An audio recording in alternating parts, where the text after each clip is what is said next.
Morning everyone, welcome to Satya Prakash English Medium School. Today's lecture is Hindi. Hindi में chapter 7 तक हमने complete कर लिया था. आई होप आप सबने भी बुक्स कंप्लीट कर ली होगी. अभी चैप्टर 8 है, पेज नंबर 47 पर. वीर हरक्यूलिस यूनान देश का एक वीर योद्धा है. उसकी स्टोरी है यूनान देश का. कहाँ का है?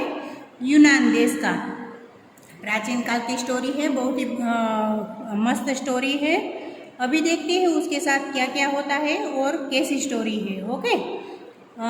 चैप्टर 8 वीर हरक्यूलिस. प्राचीन काल में यूनान देश में एक वीर योद्धा हरक्यूलिस था. प्राचीन काल में यूनान देश में एक वीर योद्धा. देखो ये सब आपको याद रखना है क्योंकि छोटे छोटे क्वेश्चन के जरिए ये सब आपको पूछे जाता है. ओके. वीर योद्धा हरक्यूलिस था. कहाँ का रहने वाला था? यूनान देश का. हरक्यूलिस अपनी शक्ति के लिए प्रसिद्ध था. वो अपनी शक्ति के लिए प्रसिद्ध था, यानी कि फेमस था. एक बार यूनान के बादशाह ने हरक्यूलिस से कहा. क्या नाम था उसका? हरक्यूलिस.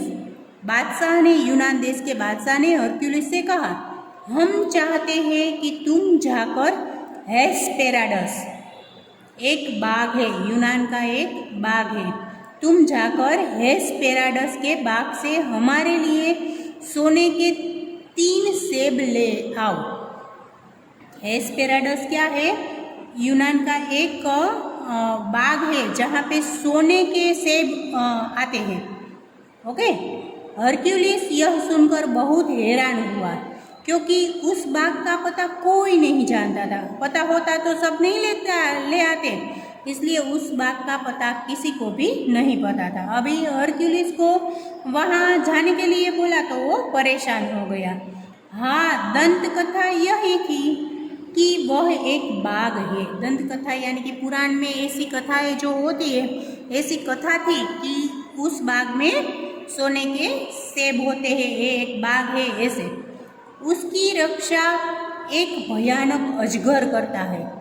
उसकी रक्षा कौन करता है? सोने के सेब वाले बाग की रक्षा के लिए कोई तो होगा ना, तो उसकी रक्षा एक भयानक अजगर करता है. कौन करता है? अजगर. यदि कोई भूल से वहाँ पहुँच भी जाता है तो वह उसे खा जाता है. अजगर किसी भी आदमी को कि वहाँ आए तो क्या करता था? उसको खा जाता था, निकल जाता है अजगर. तो वह अजगर कभी सोता भी नहीं है. वो अजगर कभी सोता भी नहीं था. उस बाग तक पहुँचना बहुत कठिन था और उससे भी कठिन सोने के सेब लाना था जो दुर्लभ है.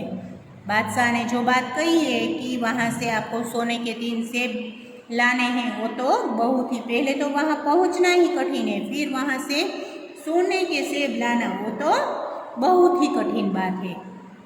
बादशाह की आज्ञा पाकर हरक्यूलिस उस बाग की खोज में चल दिया. बादशाह का हुक्म था इसलिए हरक्यूलिस को जाना तो पड़ेगा ही. तो उसको उसकी आज्ञा पाकर उस बाग की खोज में चला गया. प्रत्येक नगर और प्रत्येक आदमी से वह उस बाग का पता पूछता था. ऐसे घूमता रहा और सब नगर में जाकर वह उससे उस बाग के बारे में सबको पूछता रहता था, परंतु कोई भी रास्ता नहीं बता पाता. एक दिन वह भटकते भटकते नदी किनारे आ पहुँचा. इधर उधर घूम रहा था तो क्या हुआ? एक नदी के किनारे आ पहुँचा. वहाँ परियां नाच रही थी. नदी किनारे क्या था? तो परियां नाच रही थी. वह उनके पास गया और परियों से बाग के बारे में पूछा. परियों ने बताया, तुम समुद्र तट पर जाओ, तुम्हें केवल समुद्र तट का बुड्ढा ही इसका पता बता सकता है. क्वेश्चन में आएगा कि परियों ने क्या किया, परियों ने क्या आंसर दिया. परियों से बाग के बारे में पूछा हरक्यूलिस ने, तो परियों ने बताया कि तुम समुद्र तट पर जाओ, तुम्हें केवल समुद्र तट का बुड्ढा, समुद्र तट पर एक बुड्ढा रहता था, वही आपको ये पता बता सकता है. परंतु उसने, परियों ने फिर क्या किया कि उसे बताया कि यह बुड्ढा बता सकता सकता है, लेकिन परंतु यह ध्यान रखना कि वह बूढ़ा एक राक्षस है जो अपनी शक्ल बदल सकता है। वो कैसा राक्षस था कि उसको वो राक्षस जो है, बूढ़ा है, वो राक्षस है, लेकिन वो ऐसा राक्षस है जो अपनी शक्ल बार बार बदल सकता है। कभी राक्षस होगा तो कभी अजगर बन सकता है, कभी सांप बन सकता है, ऐसे। परियों की बात सुनकर हरक्यूलिस समुद्र तट की ओर चल दिया।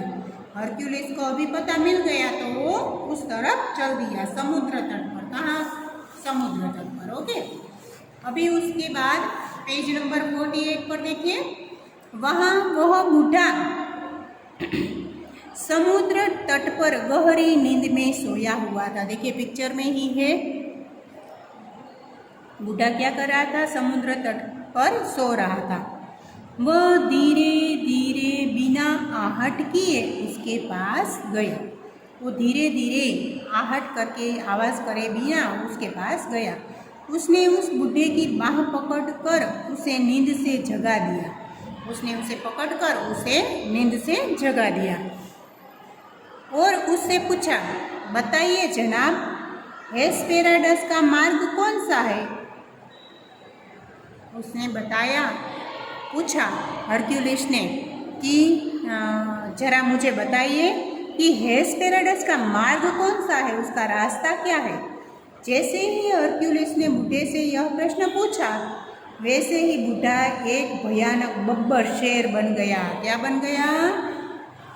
वो परियों ने बताया था ना कि वो अपनी शक्ल बदल सकता है, तो जैसे ही क्वेश्चन किया तो बूढ़ा एक भयानक बब्बर शेर यानी कि शेर बन गया और हरक्यूलिस पर झपटा और हरक्यूलिस के सामने ऐसे झापट लगाई। हरक्यूलिस इस हमले के लिए पहले से ही तैयार था। हरक्यूलिस इस हमले के लिए पहले से ही तैयार था। वह डरा नहीं और उसने शेर को कस कर पकड़ लिया। हरक्यूलिस को पता ही था कि शक्ल बदल सकता है तो ये कोई भी रूप धारण कर लेगा, तो वो डरा नहीं। उसने उसके सामने फाइटिंग की। ऐसे वह डरा नहीं, उसने शेर को कसकर पकड़ लिया।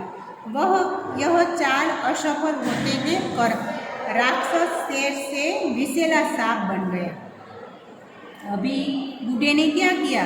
जो राक्षस था तो वो शेर से विष वाला सांप बन गया, विषैले यानी कि जहरीला सांप बन गया।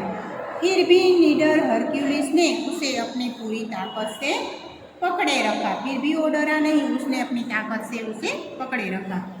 इसके बाद उस समुद्र तट के बूढ़े ने नदी, अग्नि और अंत में बाघ की शक्ल धारण की।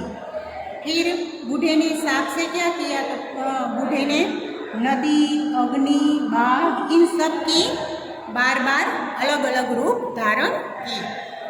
परंतु हरक्यूलिस ने हाथ की पकड़ मजबूत रखी। अंत में उसने नम्रतापूर्वक पूछा, श्रीमान, आप क्या जानना चाहते हैं? हरक्यूलिस ने डरे बिना ही उसको ऐसे पकड़ कर रखा। फिर अंत में बूढ़े ने उसे पूछा कि श्रीमान, आप क्या जानना चाहते हैं? हरक्यूलिस ने फिर वही प्रश्न दोहराया तो उसने कहा, आप सूर्य अस्त होने की दिशा में चलते जाइए। तभी बूढ़े ने क्या रास्ता बताया कि आप सूर्य अस्त होने की दिशा में, यहाँ ऐसे कि जहाँ पे सूर्य अस्त होता है वहाँ उस रास्ते पर आप, यानी कि पश्चिम दिशा की ओर। सूर्य कौन सी दिशा में आथमता है ऐसे बोले तो पश्चिम दिशा में। ओके, तो उस दिशा की ओर आप चलते रहिए। वहाँ आपको एटलस नाम का एक राक्षस दिखाई देगा जो आकाश को ऊपर उठाए हुए है। वही तुम्हें इस बाघ का पता बता सकता है। क्या बताया बूढ़े ने? कि सूर्य अस्त होने की दिशा में चलते जाइए, वहाँ आपको एटलस नाम का एक राक्षस दिखाई देगा जो आकाश को ऊपर उठाए हैं। वही तुम्हें इस बात का पता बता सकता है। बूढ़े राक्षस की बात सुनकर हरक्यूलिस सूर्य अस्त होने की दिशा में चल दिया। चलते चलते वह एक ऊंचे पर्वत के पास पहुंच गया। वहां उसने देखा कि एटलस ने आकाश को ऊपर कंधों पर उठाए रखा है। देखिए यहाँ पे एक चलते चलते एक पर्वत के पास आ खड़ा हुआ, तो उसने देखा कि एटलस नाम का जो राक्षस था एटलस, वो अपने कंधों पर आकाश उठाए ऐसे खड़ा है, ऐसे देखो पिक्चर में। वह एटलस के पास जाकर खड़ा हो गया। एटलस ने भयानक आवाज में पूछा, तुम कौन हो और यहाँ क्यों आए हो? एटलस के पास खड़ा हो गया तो एटलस ने ऐसी भयानक आवाज़ यानी कि डरावनी आवाज़ में पूछा कि तुम कौन हो और यहाँ क्यों आए हो ऐसे। हरक्यूलिस ने निडर होकर उत्तर दिया, हरक्यूलिस ने निडर होकर उत्तर दिया, मैं हरक्यूलिस हूँ, मैं हेस्पेराडस के बाग की खोज कर रहा हूँ। कौन से बाग की? कहाँ पे आया था? बादशाह ने उसे क्या लेने भेजा था? याद आ गया सबको? हेस्पेराडस बाग से वो सोने के सेब लेने आया था ना। हेस्पेराडस के बाग की खोज कर रहा हूँ और वहाँ पैदा होने वाले सोने के सेब लेने आया हूँ। यह सुनकर राक्षस एटलस जोर से हंसा।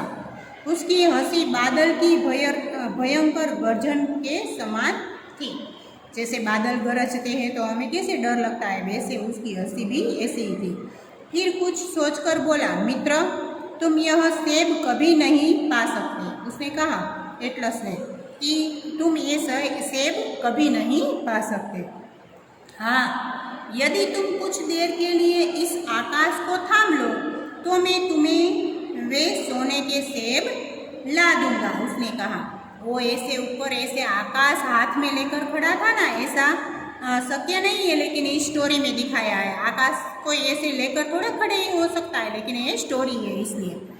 तो एटलस ने कहा कि यदि तुम ये थोड़ी देर के लिए आकाश अपने कंधों पर ले लो तो मैं तुम्हें वो सेब ला सकता हूँ। हरक्यूलिस तुरंत तैयार हो गया। उसे तो कुछ ही किसी न किसी तरह से उसे सेब चाहिए थे, इसलिए हरक्यूलिस तुरंत तैयार हो गया। उसने आकाश लेकर अपने कंधों पर रख दिया। एटलस राक्षस ने खूब अंगड़ाइयाँ ली और हंसकर कहा। जैसे ही हरक्यूलिस ने अपने कंधों पर आकाश उठा लिया तो एटलस राक्षस ने खूब अंगड़ाइयाँ ली और हंसकर कहा, आज मैं बहुत खुश हूँ क्योंकि हजारों वर्षों बाद आज मुझे इस बोझ से छुट्टी मिली है। जैसे उसको ऐसे भारी भारी लग रहा था, पूरा आकाश उठाए है ऐसे बोल रहा था। तो उसने कहा कि पहले तो उसने बहुत सारी अंगड़ाइयाँ ली, आलस ली, फिर वो हंसकर बोला कि आज मैं बहुत खुश हूँ, मुझे इतनी थकान हो रही थी, वो मुझे वर्षों के बाद आज छुट्टी मिल गई ऐसा लग रहा है। ऐसे आगे देखिए पेज नंबर 50 पर। यह कहकर एटलस तेज तेज चलता हुआ अदृश्य हो गया। एटलस ने फिर क्या किया, ऐसा कहते हुए वो फास्ट चलकर वो जैसे अदृश्य हो गया। हरक्यूलिस अब क्या, हरक्यूलिस ऐसे कंधों पर आकाश लेकर खड़ा है और सोच रहा है। देखो हरक्यूलिस ने मन में ही सोचा, हाय यदि वह कभी न लौटा तो मेरा क्या होगा। अभी हरक्यूलिस ने क्या सोचा कि ऐसे कंधों पर मैं आकाश लेकर खड़ा तो हो गया, लेकिन यदि यह एटलस कभी नहीं आया तो क्या मुझे ऐसे ही खड़ा रहना पड़ेगा, मेरा क्या होगा ऐसा। वह सोच ही रहा था कि उसने एटलस को आते देखा। जैसे ऐसे सोच रहा था उसी समय एटलस वापस आ गया। उसके हाथ में 3 सेब थे, उसके हाथ में 3 सेब भी थे। सोने के सेब देखकर हरक्यूलिस ने सुख की सांस ली। अभी उसको जो चाहिए था वो देखकर उसने सुख की सांस ली। एटलस ने सेब देते हुए कहा, मित्र ये रहे सोने के सेब। एटलस ने हरक्यूलिस को सेब दिखाए और कहा कि ये रहे सोने के सेब। ऐसा लगता है मानो तुम इस बोझ से दबे जा रहे हो। हरक्यूलिस को एटलस ने बताया कि मानो तुम इस बोझ से दबे जा रहे हो, परंतु कोई बात नहीं, 1 वर्ष के अभ्यास के बाद तुम्हें पता भी न लगेगा कि तुमने कुछ उठाया है। अच्छा धन्यवाद, मैं जाता हूँ। एटलस ने क्या किया, उसने बोला कि मानो मुझे ऐसा लग रहा है कि तुम्हें इस आकाश का बोझ लग रहा है, लेकिन धीरे धीरे आप इसके आदी हो जाएंगे। 1 साल तक ऐसे उठाओगे, फिर आप इसके आदी हो जाओगे। फिर अच्छा धन्यवाद ऐसे कहकर वो तो चलता बनता है। यह सुनकर हरक्यूलिस चिल्लाया, यह सुनकर हरक्यूलिस चिल्लाया और बोला, अरे ठहरो ठहरो, तुम मुझे इस प्रकार यहाँ छोड़कर नहीं जा सकते। हरक्यूलिस को तो अभी डर लग गया, भयभीत हो गया। उसने कहा, अरे अरे ठहरो, तुम मुझे इस प्रकार यहाँ छोड़कर नहीं जा सकते। एटलस ने कहा, क्यों नहीं? मैं इतना मूर्ख नहीं हूँ कि जिस बोझ से मुक्त हुआ हूँ उसको फिर से उठाऊँ। एटलस ने कहा कि मैं इतना भी मूर्ख नहीं हूँ, अभी तक तो मैं ये बोझ उठाए खड़ा था कितने सालों से, अभी जो छूट गया है मैं उसे वापस नहीं लूँगा। हरक्यूलिस पहले तो घबराया, पर कुछ सोचकर मीठे शब्दों में बोला, मित्र कोई बात नहीं, मैं ही तुम्हारे बदले इसको रख लूँगा। हरक्यूलिस पहले तो घबरा गया, फिर उसने अपनी बुद्धि लगाई और सोचकर बोला कि कोई बात नहीं, तुम्हारे बदले मैं ही इसे रख लूँगा। हाँ बस तुम मेरी थोड़ी सी मदद कर दो, हाँ बस तुम मेरी थोड़ी सी मदद कर दो। एटलस बोला, हाँ हाँ बताओ, मैं तुम्हारी क्या मदद कर सकता हूँ? तभी एटलस बोला कि हाँ हाँ बताओ, मैं तुम्हारी क्या मदद कर सकता हूँ? हरक्यूलिस बोला, तुम थोड़ी देर के लिए इसे थाम लो। हरक्यूलिस ने क्या किया कि तुम थोड़ी देर के लिए इसे थाम लो, मैं इस शेर की खाल को तह करके अपने कंधों पर रखना चाहता हूँ। उसने कहा कि जो शेर की खाल है उसे मैं ऐसे डबल करके ऐसे मैं अपने कंधों पर रखना चाहता हूँ, इसलिए मुझे वजन ना लगे इसे, क्योंकि इसके वजन से मैं दबा जा रहा हूँ। इसलिए मूर्ख एटलस हरक्यूलिस की बातों में आ गया। फिर क्या हुआ? मूर्ख एटलस हरक्यूलिस की बातों में आ गया। उसने आकाश फिर से अपने कंधों पर उठा लिया। उसने सोने के सेब नीचे रखे और आकाश को अपने कंधों पर उठा लिया। हाथ में जो सेब थे सोने के उसको नीचे रखकर फिर से कंधों पर आकाश को उठा लिया। एटलस के आकाश को कंधे पर उठाते ही हरक्यूलिस ने तीनों सेब उठाए और उसे धन्यवाद देते हुए चल दिया। अपने हाथों में सेब लेकर जैसे ही एटलस ने आकाश को अपने कंधे पर उठा लिया तो हरक्यूलिस ने तीनों सेब अपने हाथ में ले लिए और एटलस को धन्यवाद कहता चल दिया। मूर्ख एटलस चीखता चिल्लाता रह गया। इस प्रकार हरक्यूलिस ने अपनी सूझबूझ, साहस और निडरता का परिचय देते हुए सोने के सेब प्राप्त कर लिए। इसलिए हरक्यूलिस ने अपनी बुद्धि चतुराई से, साहस, सूझबूझ और निडरता से डरे बिना ही अपनी बुद्धि का परिचय देते हुए सोने के सेब प्राप्त कर लिए। सोने के सेब देखकर बादशाह बहुत प्रसन्न हुआ। जब वो सेब लेकर पहुंचा तो बादशाह खूब यूनान देश पहुंचा तो वहाँ के बादशाह ने उसे जो काम सौंपा था वो पूर्ण होता देखकर बादशाह हरक्यूलिस पर बहुत खुश हुए। उसने हरक्यूलिस के साहस और सूझबूझ की खूब प्रशंसा की और उसे ढेर सारा इनाम भी दिया। उसकी प्रशंसा की यानी कि उसकी वाहवाह की और उसके इनाम में भी उसे बहुत सारा इनाम दिया। ओके, तो यहाँ पर बहुत ही बढ़िया स्टोरी हरक्यूलिस और एटलस की स्टोरी ख़त्म होती है। तो बहुत ही बढ़िया चैप्टर है, आपको भी अच्छी तरह से फिर से रीड करना है, आपको बहुत मज़ा आएगा। इसके न्यू वर्ड्स, नए शब्द, कहानी और अभ्यास कार्य में कहानी की बात, मौखिक, लिखित, ये सब आपको पीडीएफ में क्वेश्चन आंसर, सही उत्तर चुनकर लगाइए, राइट रॉन्ग, ये सब आपको पीडीएफ में मिल जाएंगे। जो बुक में लिखना है और टेक्स्ट बुक में लिखना है वो टेक्स्ट बुक में लिखना है, जो लिखा हो वहीं पर ऐसे ही। लेकिन जो लिखना है वो दोनों में, जैसे समानार्थी, विलोम शब्द, ये सब हो गए, ये सब आपको यहाँ पर भी लिखने होंगे और नोटबुक में लिखने होंगे। ओके, जैसे लिखा हो वैसे ही आपको सब कंप्लीट करना है। ओके स्टूडेंट्स, तो यहाँ पर चैप्टर 8 हमारा चैप्टर 8 वीर हरक्यूलिस यहाँ पे ख़त्म होता है। तो आपको भी PDF मिलने के बाद ये सब कंप्लीट करने है, वीडियो अच्छी तरह से देखना है। Okay students, good bye, thank you.